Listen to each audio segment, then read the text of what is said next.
Quel est ton sentiment sur cette... Il y a eu une première partie un peu difficile, avec un point d'écart, et là, plus de 16 points d'écart en deuxième partie. Oui, il y a eu une grosse différence de score entre les deux mi-temps. Après, c'est long un match de hand et physiquement, il faut tenir du début à la fin. Peut-être qu'on avait...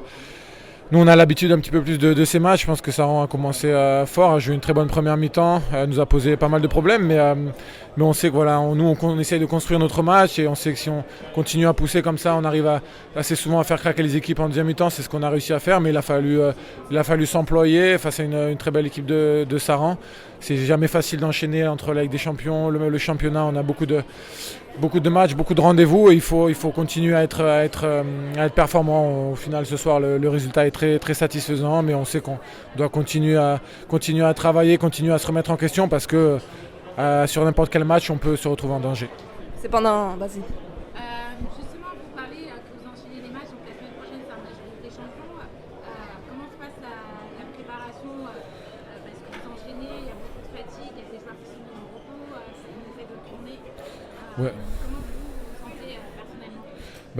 Ouais, on essaye d'optimiser au maximum notre équipe, notre effectif avec beaucoup de matchs, donc beaucoup de déplacements, des risques aussi voilà, liés à la fatigue, aux blessures. Donc on essaye d'optimiser l'entraînement, la récupération.